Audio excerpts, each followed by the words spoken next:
Hey guys, welcome back to the channel and welcome back to another video. And today we're talking about the Insta360 X3, that guy right there, this guy right here. We're discussing the crash I had with it, the scratches I got on the lenses, how I fixed it, what that process looked like, what it felt like, and then what the results were at the end. And then I'll talk a little bit, probably first, about my overall impressions of this camera, photo, 360, all that stuff. All right, let's get to it. All right, today I have with me the A7 IV over there, and I have the brand new, hot off my front doorstep, the Sony ZV1 F, and I'm gonna be using it as a product video. So let me get started over here. Make sure I put it in. Now what's cool about this little camera is that there's a lot of touch screen going on. So you can see product showcases on here, 4K 30, and we'll use this as a show camera. All right, now, if you haven't seen the video, here's the video.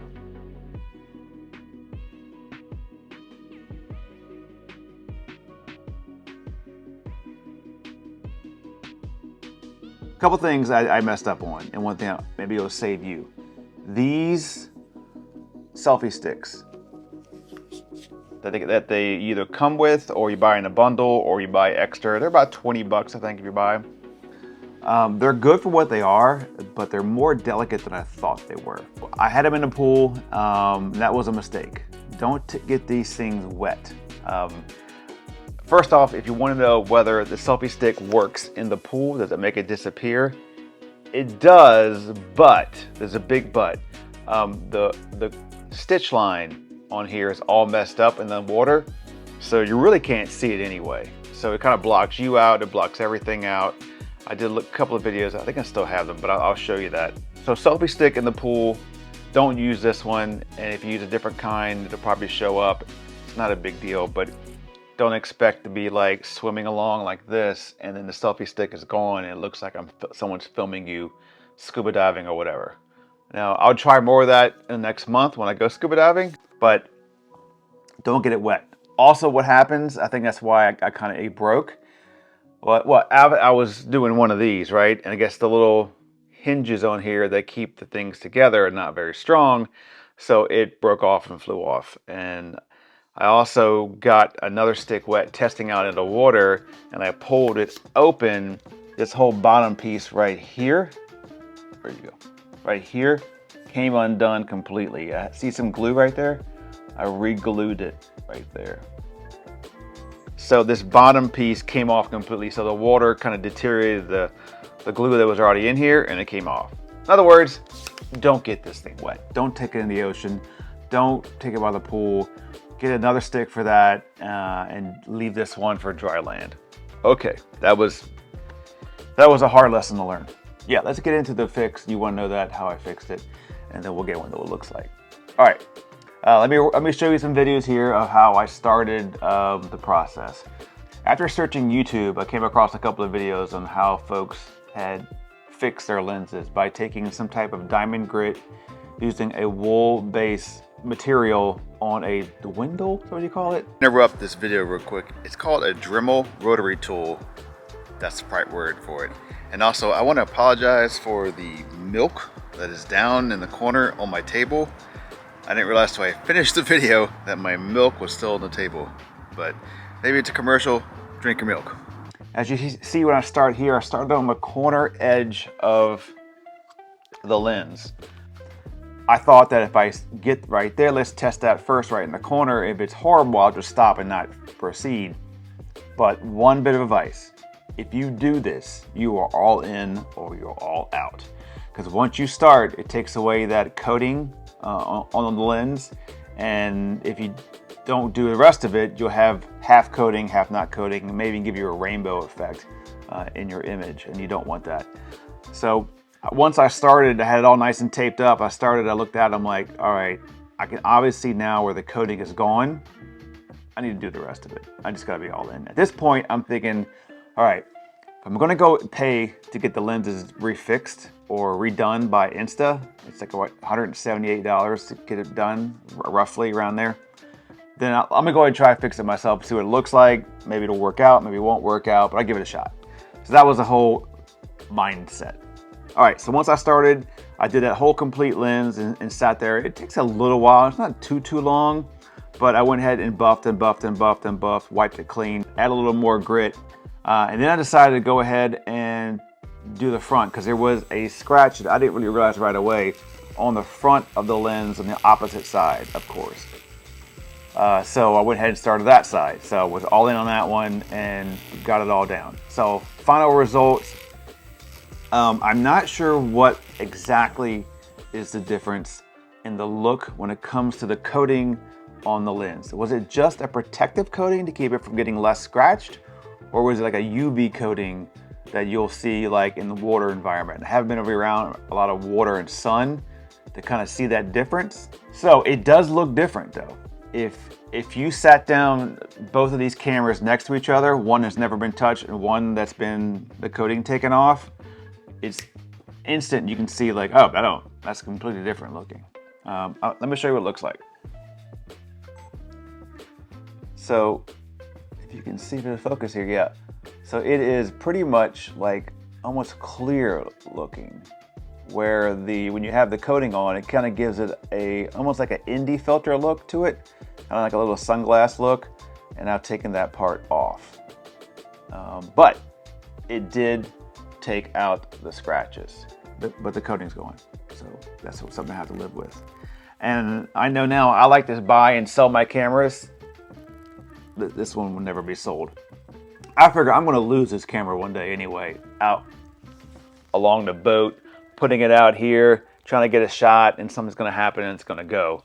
I just have a feeling, I just feel after all this happening with it breaking off, I'm like, you're gonna lose this thing. I'll show you a couple of shots of with the coating on from my previous shots and then with the coating off, and then we'll see if we can tell any difference at that. Once that's done, I want to talk real quick before I let you go about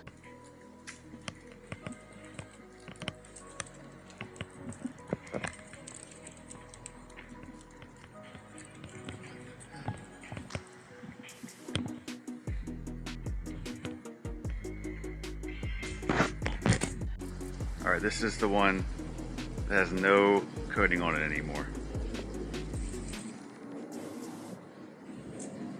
Now the other side has some coating on most of it. So right here is the edge that would have the weird part, if you can see that or not. That have the coating, and then no coating.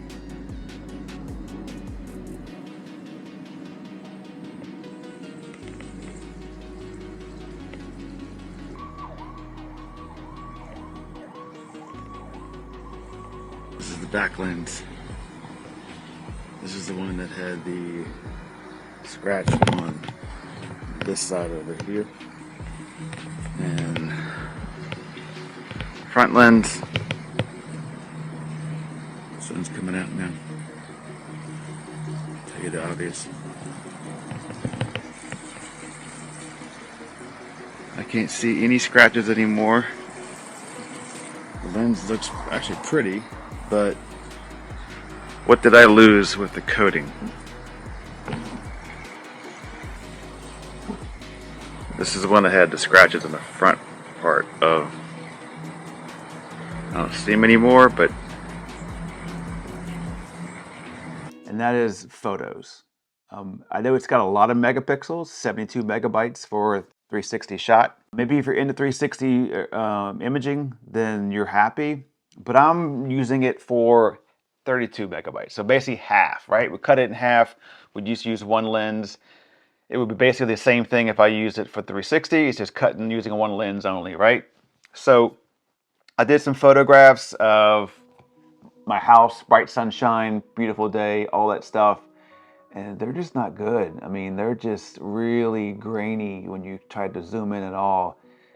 You maybe use it for the effect and the look of that wide angle, like your drone flying. but ooh, it is not good. I mean, I was really unhappy with the photos I was getting from this thing in single lens mode. It's just, photos don't seem good. Now, if they're good for you, let me know. Maybe it's something that's wrong with this coding thing now, but I do not like them at all. GoPro photos are much better than the Insta360 X3 photos. So that's my one big negative when it comes to this camera.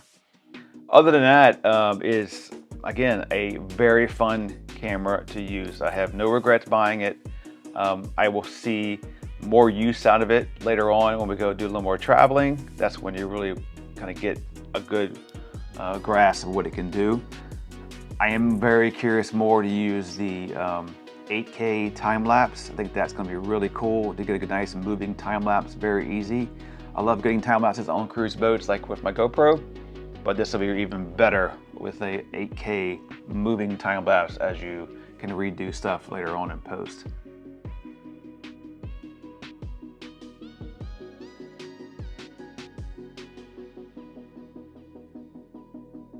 So that's pretty cool with this camera. Again, this is a very different camera than any camera that I have, or maybe you even have in your kit. I'm enjoying it, I like it, I do recommend it. If you're all about image quality and nothing about water and sports and kind of like just having fun with it, then I would get the 1-inch. Yeah, the 1-inch edition. I wouldn't get this one. All right, that's my little video about how I played and fixed or hurt my camera more. So tell me what you think. If you ever have any questions about if you're going to scratch the lens, what should you do, give me a buzz on the comments below and I'll try to answer them. All right, that's it. Yep. I'll be doing a review video shortly of this guy. Boy, I got a problem. Too many cameras. I gotta start. I think I'm going to sell the Action too, just because it's the oldest one I got. And I need to kind of flush the system out a little bit, right? I don't want too many cameras hanging around. All right, links, please subscribe. It helps the channel. It helps me get more cameras and all that stuff. And that's my excuse for buying cameras, is this channel.